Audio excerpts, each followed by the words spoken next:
Hey guys, today it is February 8th, 2020. Now, normally I've been doing these weekly roundup videos every Sunday. However, I have a very good reason why I have elected to do this a day early. And the reason for that is because I actually have a special guest with me tonight, and I figured, you know what, I'd rather do this a day early and have a special guest on here than just do the normal thing every Sunday. So on that note, I want to welcome Nick from Windy City Hawkey to the Weekly Roundup. And Nick, not only is it always great to have you on, but to have someone joining me on a Weekly Roundup is an idea that I didn't even think about until you mentioned it to me, and I'm sold. I was sold on the idea right away. So, Nick, thanks for the suggestion, and thank you for joining. So, for starters, how are you today? I'm doing all right. How are you? I'm good, and I must say, I got to be honest. Am I ever happy to be home from work? I had a really hectic day today. So it makes this video even a bigger, it puts an even bigger smile on my face after the type of day I had. I'm not going to lie. So I do want to warn you viewers out there, just in case you are wondering, as I've done with the past videos, the Weekly Roundup, this is strictly a podcast. This will have nothing but me talking, and with today's exception, having our special guest, Nick from Windy City Hawkey, talking as well.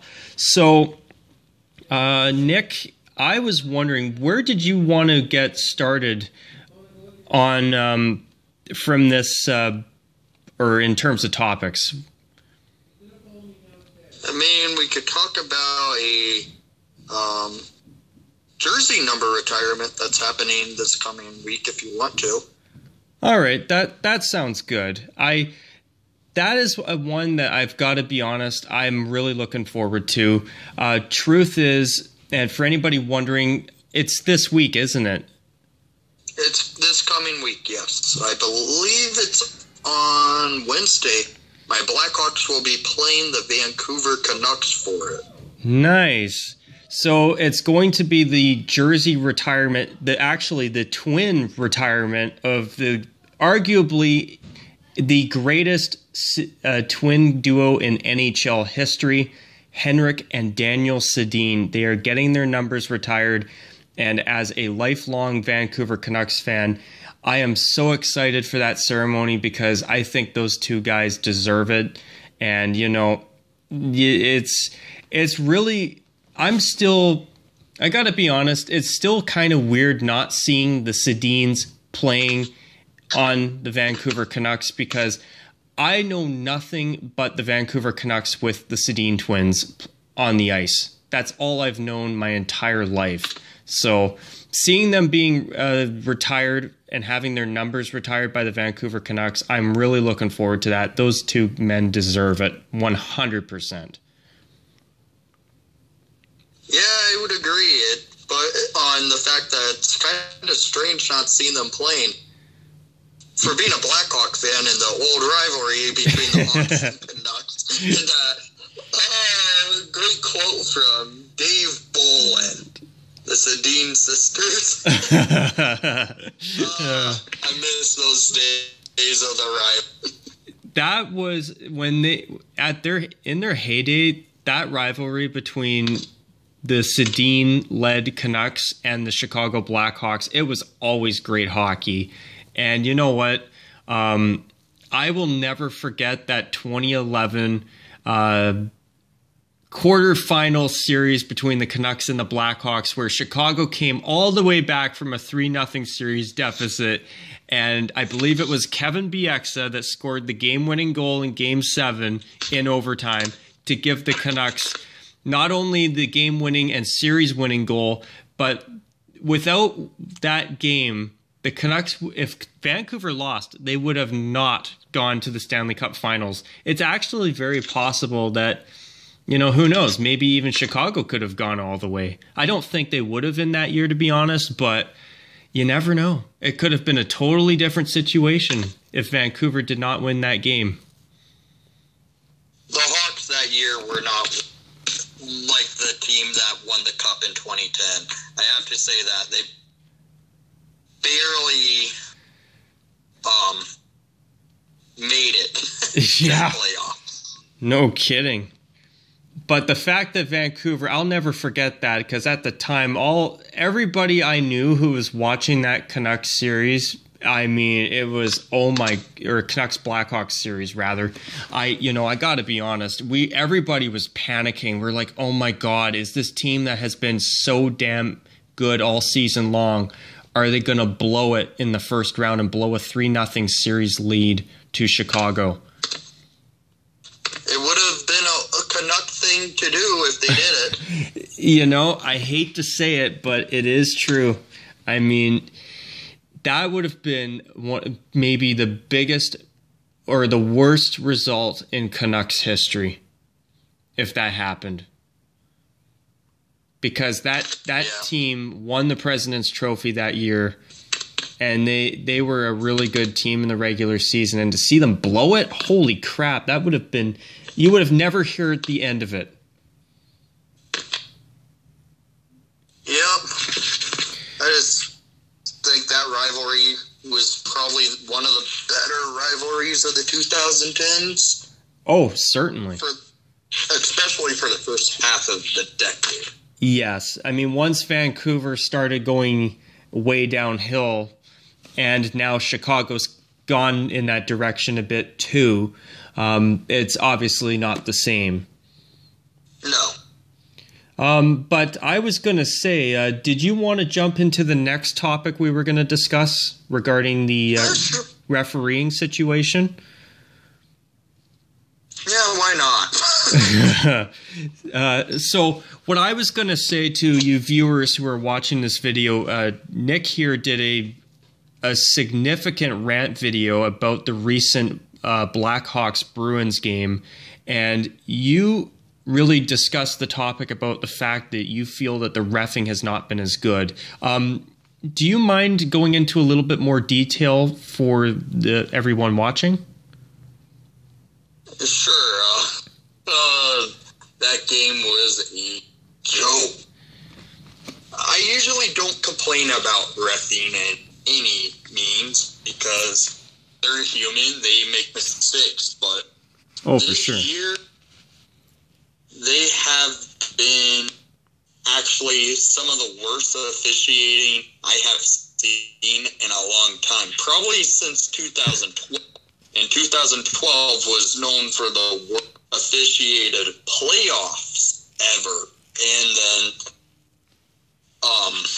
I'm thinking we are in the brink of seeing one of those type of years of another horrible reffing year, just because all season, every game I've watched, I've noticed the refs have either been blind by looking and being right up front of the play, and they see it, and it's clearly a penalty, but they don't call it, or the fact that they get in the way of the play too much by, I remember this happening a few days ago where a ref ended up ruining a breakaway. He skated in front of a player and got in a way of the breakaway.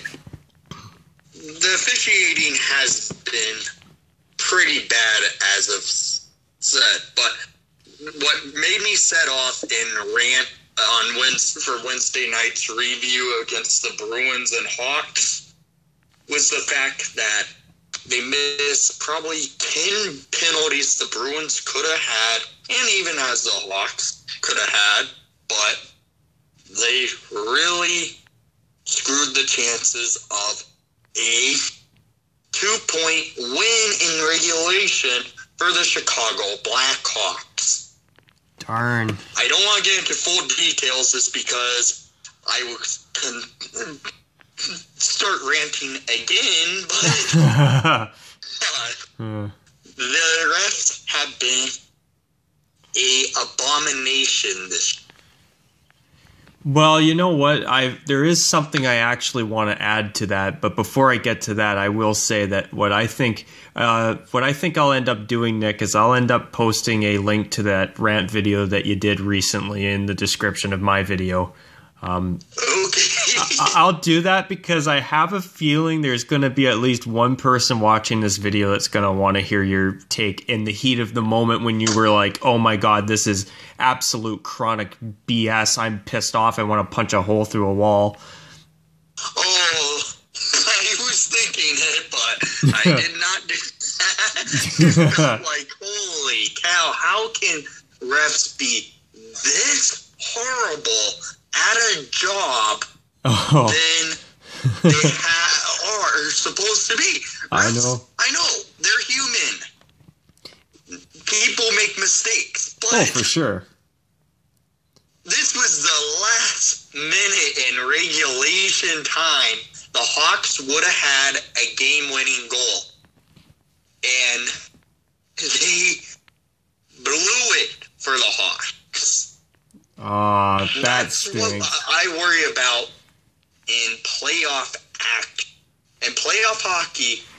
If you get these horrible refs, as we saw against the last year with the Vegas Golden Knights and San Jose Sharks series, there was some bad calls in that series. I don't want to get into full details on, but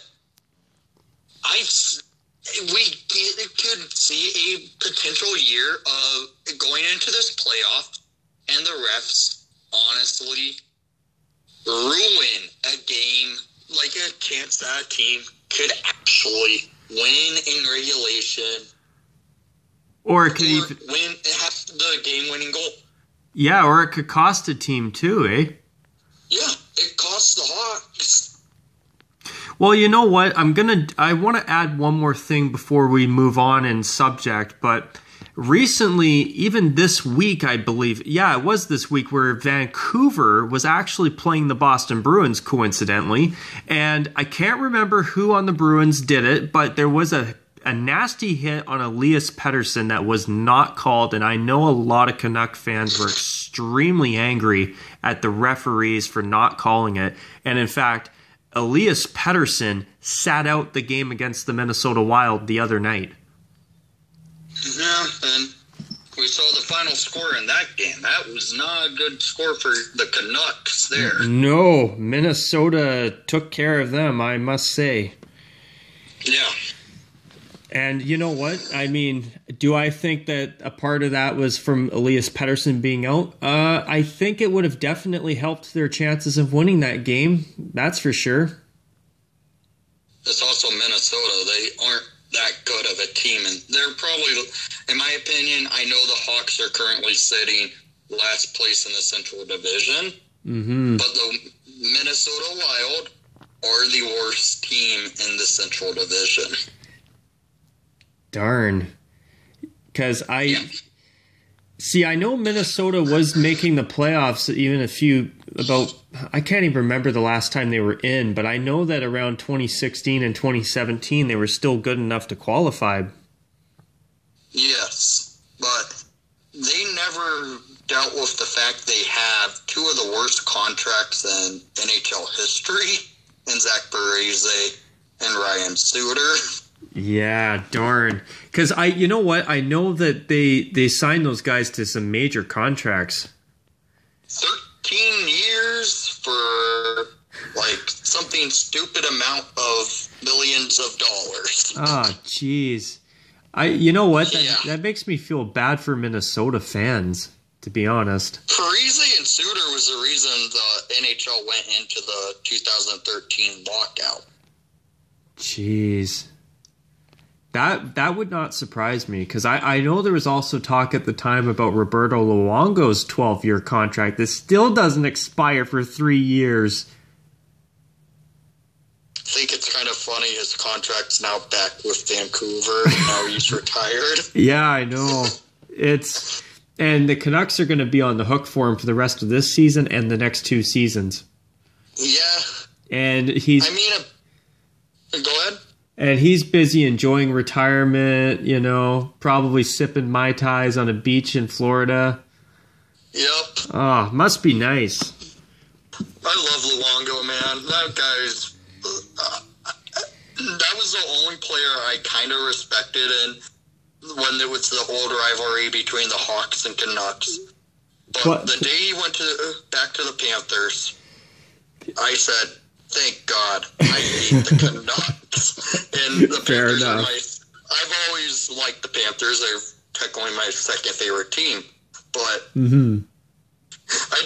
remember the day that Luongo came out in an interview after the trade deadline, and someone asked him, why weren't you traded?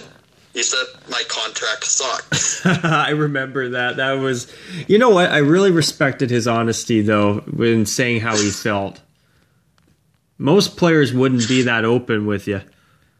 Yeah. I just love Luongo. He's honest on that type of stuff. Yeah, I know. And Plus, he's a funny guy. Yeah, he is. He's still going on Twitter, even to this day. It's great. Sprumburn1. Yeah, no kidding. His Twitter account is a classic. Yeah, no kidding. I was going to say, speaking of classics, do we want to quickly touch base on the Super Bowl? It did happen 6 days ago. Sure. Why not? What did you think about Kansas City winning over San Francisco? I was okay with it.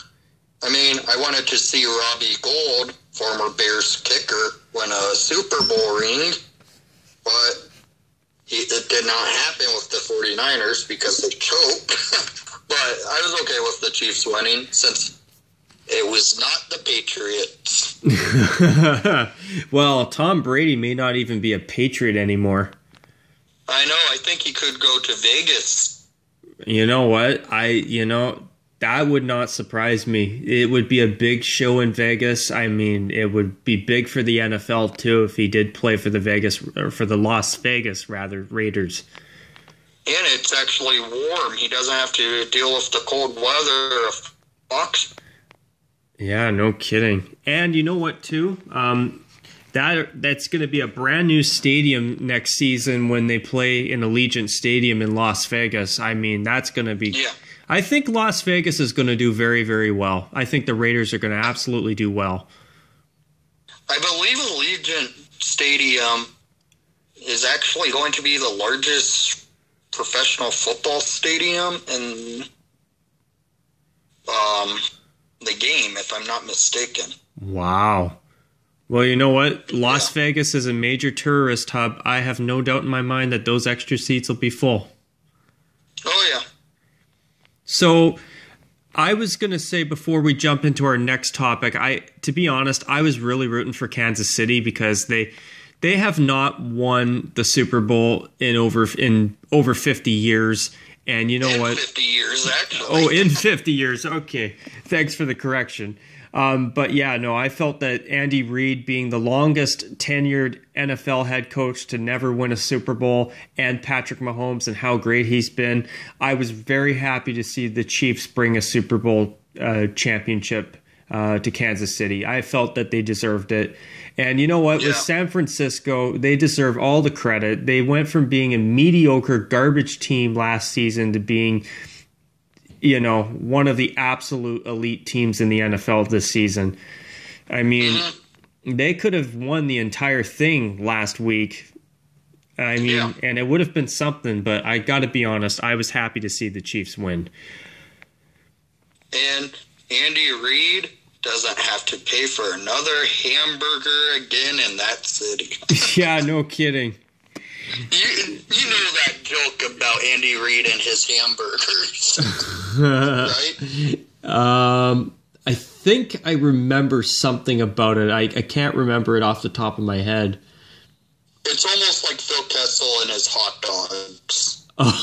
Oh, jeez. So I was gonna say Andy Reid can relax and get some free hamburgers, I guess. Oh, he deserves it. It's about time he brought a championship home, or won a championship, I mean. But I was going to say, speaking of football, let's jump into a topic that you suggested to me, and I've been thinking about it. It's quite an interesting topic, the XFL. Oh, my God. Do you... I got to ask you one significant question before we really dive into the topic, but do you think the XFL will stick around long term? Well, I don't know. It's kind of hard to say. I know how the XFL folded after 1 year the first time around, but that was a complete joke of football. And there's still a couple jokes of the game in the new era of the XFL. So I was thinking... go ahead. Oh, I was thinking that I would let you talk about the things that you've noticed, because I didn't get a chance to watch the XFL at all today or hear about any of the rule styles that the rules that they have, I mean. And I was really interested by what you told me. So I'm thinking I should hand you the conch, so to speak, and let you talk about it, because it's interesting. Well, to start off with your question about how I don't know how the XFL will work this time around, Vince McMahon actually already said he will be willing to lose a ton of money his first year around on this, to just lose money to gain money, basically. So he was willing to keep this thing afloat this time. But when I watched I didn't watch most of the games today. I watched a little bit, and I would walk out of the room sometimes and then come back in for a few minutes and see what the heck are they doing. And, well, one thing I really noticed, what was strange, is the player interviews after plays. And also how coaches were mic'd up and you can hear them calling the play. It was a little bit strange. And I thought, why are they actually broadcasting the coach saying what play to run on TV? I think that could be a mess right there. Like the other team can figure out the calls for scouting reasons over time. That's a little bit strange, right? Yeah, that's... And then, go ahead. That's weird. You know, if you're the other team, you just have somebody putting the damn game on and talking and telling them the plays they're gonna do. Yeah, you can see by formation of how the plays are set up, and then use it for a scouting way. Even though they probably will change up the names of the plays every week, just because of the fact they're actually broadcasting the play that's getting called out.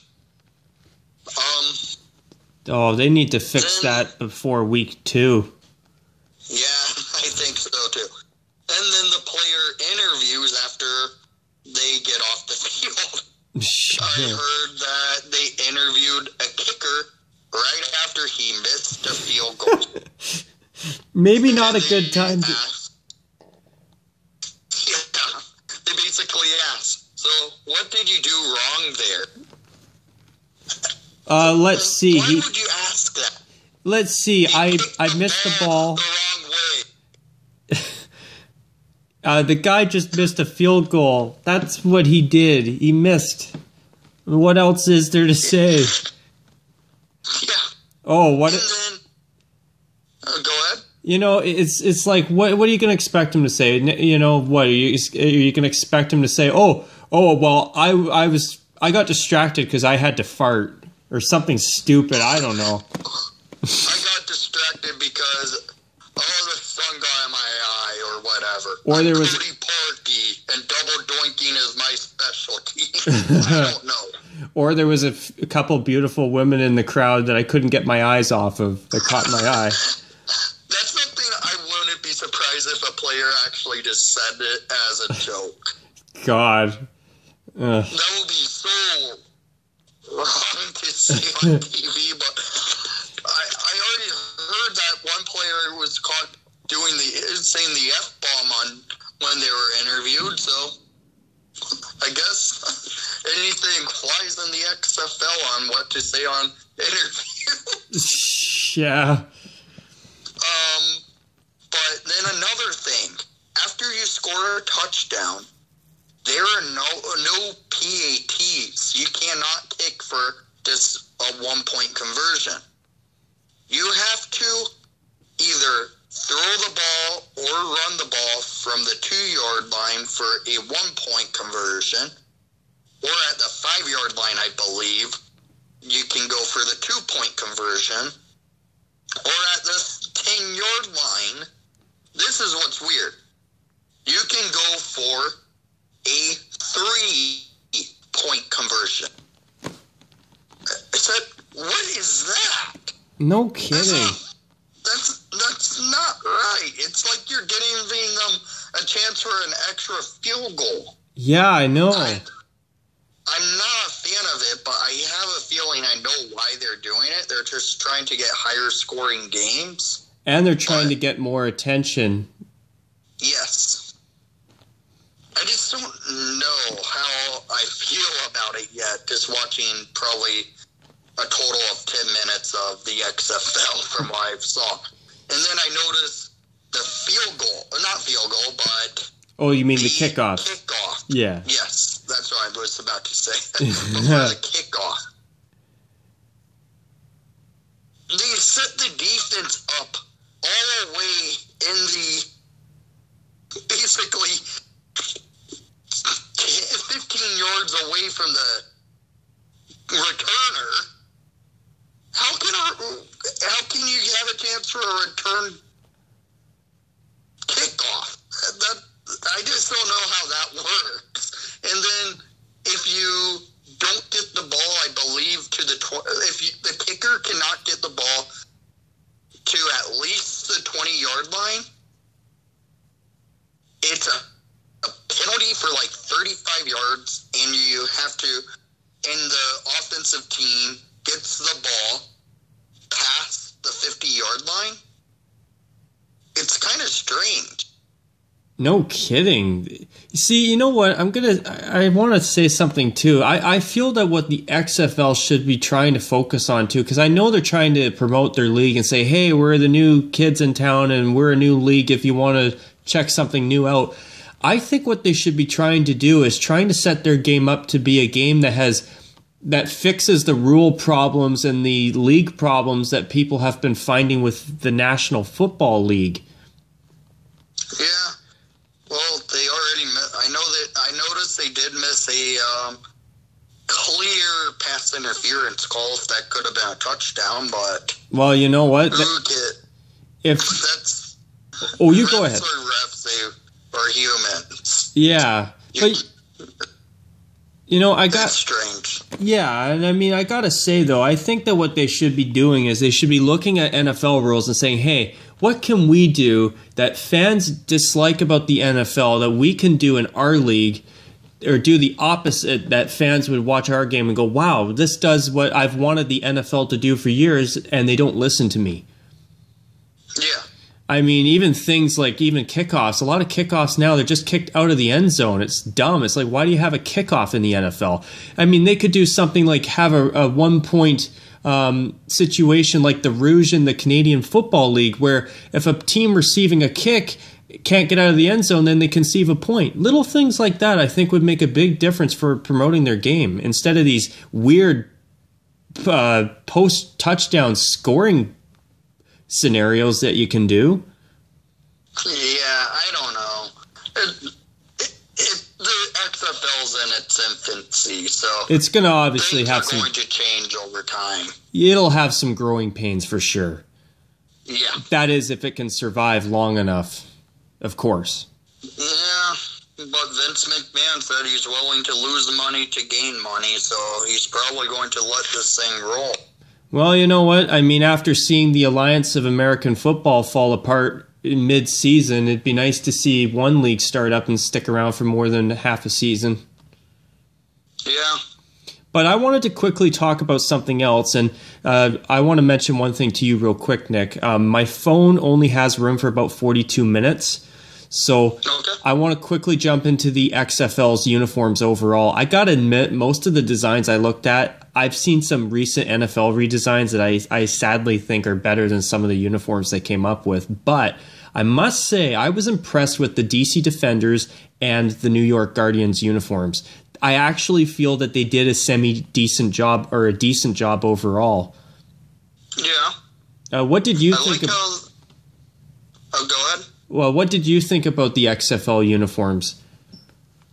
When I saw the DC Defenders play, I believe they were playing the Seattle Dragons, which is a strange name to say. Yeah, I know. Why is Seattle liking these mystic names all of a sudden? Yeah, I know. The Kraken? What? No, please no. Yeah, I know. I did like how the Defenders looked, because I think that they went the right way by making their uniform actually look kind of professional. By saying the red and white they chose works, and it actually looks like something you could actually see in the NFL, kind of. Actually, I think their uniforms are better than some teams in the NFL right now, to be honest. I just wish that they would avoid monochrome red.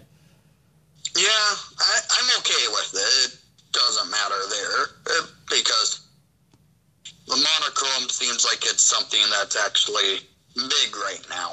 Oh, I'm not a fan of that. I got to be honest. I'm not a fan of monochrome either, but there's some uniforms and stuff it looks okay with. Like monochrome navy blue or monochrome white, as long as there's contrasting socks, or monochrome black. I don't mind those, but anything like a brighter color, it's bad. I'm not a fan of it. Obviously, that's my biased opinion.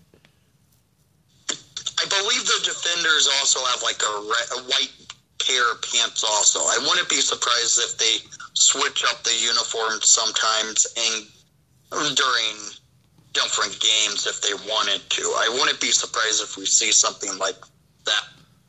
I think they will. Yeah. But I also wanted to quickly... Oh, you go ahead. You go ahead. Then there's this St. Louis Battlehawks. Weird name. Weird name, yes. The only thing I like about their thing going for them is their helmet. Their helmet looks cool. They kind of took a look of the Eagles. Oh, yeah. And then they put their sword on their helmet going down the center as the center stripe on it, and it turns into the sword on the back of the helmet. It's kind of cool. Yeah. I remember it now all of a sudden. It actually wasn't too bad. Yeah. But the one other team that I actually thought did decent with their uniforms was the New York Guardians. I mean, I actually think their simple design, and even the gray away uniform, I thought it was cool. It was different. And you know what? That's actually another team that, for a new league, I thought they actually did pretty good. So they did. I was happy to see a couple of teams that came out with uniforms that I liked. I didn't think any of the uniforms were going to be that great, especially after the Alliance of American Football. I don't think there was even a single uniform I liked in that short-lived league. But the XFL so far has done okay. And then there's one uniform, I have to say, it looks like the old Miami Hurricanes uniform from NCAA football. Mm-hmm. And it's the Seattle Dragons. Their uniform looks like how the University, no, not University of Miami. I think it's just Miami, if I'm not mistaken. Well, the Miami Hurricanes uniform and the Seattle Dragons uniform, they look similar. Yeah, I saw theirs and I wasn't impressed, to be honest. But I was going to say we are running a little bit low on time, so I wanted to jump into one significant topic that I know you've talked to me about quite a bit, and that was the Anaheim Ducks third jersey.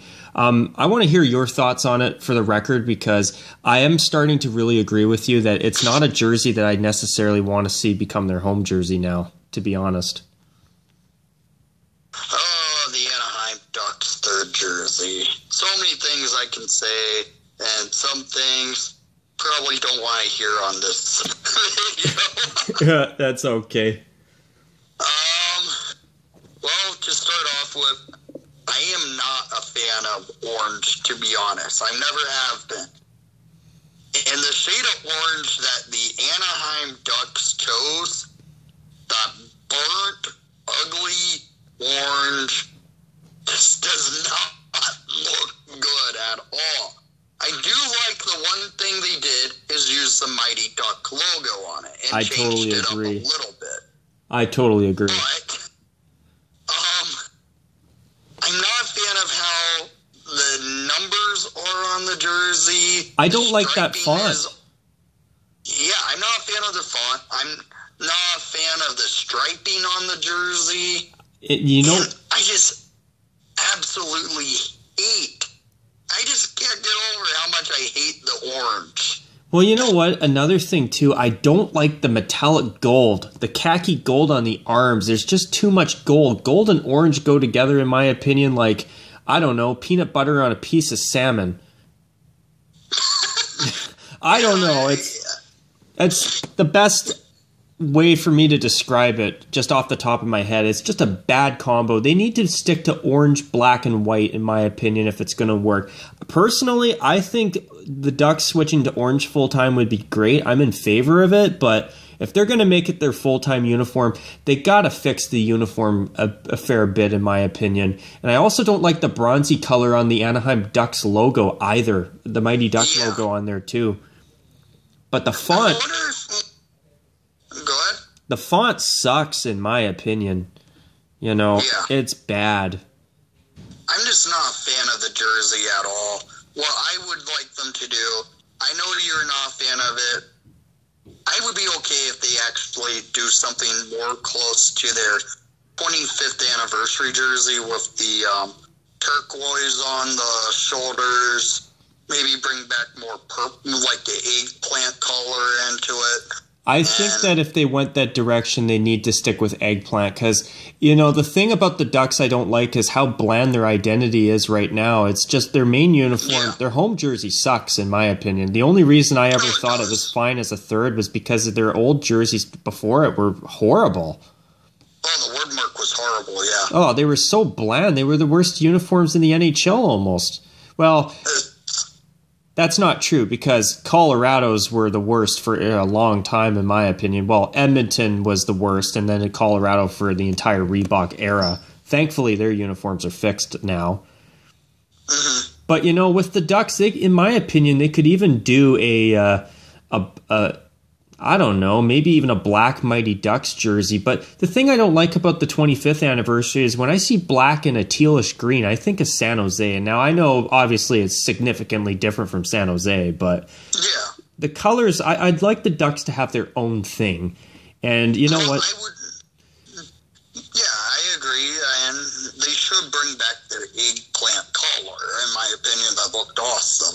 Yeah, I mean... With the turquoise, it looks good together. But you know what? The thing is do I want them to go back to the Mighty Ducks uniforms? I'm going to confess, I don't think that would be the best choice. I love the originality there, but I agree with people. They are classic for what they were, something totally unconventional at the time, but I don't know. As a throwback uniform, I think it's great, or even a third jersey, but... For the primary uniforms, that's something I love about their third jerseys that's actually kind of traditional, even though I agree with you. It's got some work that's got to be done if it's going to be their main jersey, which I hear could happen next season. Oh, God. Yeah. What is with the Pacific Division and now having a bunch of orange in that division? Well, Edmonton's the worst culprit. They're the ones that shouldn't be wearing orange full-time as far as I'm concerned. They should be wearing blue. Let's talk about their third jersey real quick. We're a little bit short on time. We're down to maybe 2 minutes. So just some quick thoughts. What do you think on the Oilers jersey, their third jersey? Halloween?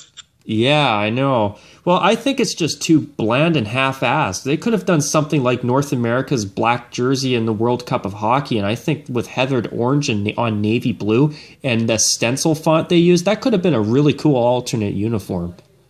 But, you know, at least go with their frickin' AHL team look. And no kidding. Condors. That was a nice uniform. That was actually a nice uniform.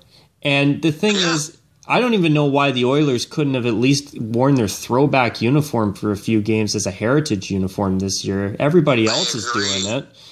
Also, real quickly, Tampa's third jersey. I thought it sucked. It's horrible. It really is. I think this is what it needs. Some electric blue. I agree. And it would look good. And you know what else too? Tampa just needs new uniforms. Their entire identity is horrible. But now that Steve Yzerman's gone, I think it's going to happen in the next 2 or 3 years. It wouldn't surprise me. It was all Steve Yzerman who wanted the Toronto Maple Leaf look / Detroit Red Wing look. Yeah.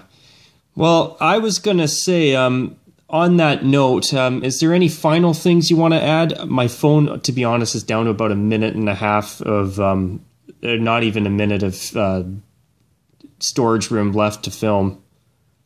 Not that I can think of.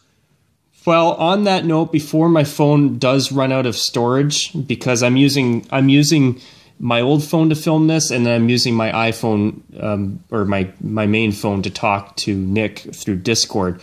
But anyways, you guys, I want to quickly thank you, Nick, for joining me tonight. This has been great, as it always is. It was great being here. And I'm happy because we got to cover all of the talking points. Actually, there's one thing. The Canucks third jersey, I saw it tonight against the Flames. I hope it's replaced with the skate. What do you think about that? I've never been a fan of the skate, to be honest, but probably, yeah, I agree with you. Well, I know Canuck fans have loved the skate and want to see it as their third at least. But anyways, on that note, I do need to wrap the video up because we're running out of room on the phone, on my phone. But anyways, you guys, thanks for joining me once again, Nick. And on that note, you guys, take care. And of course, as always, bye for now. And I will be back next Sunday with the Weekly Roundup. All right, folks, bye for now.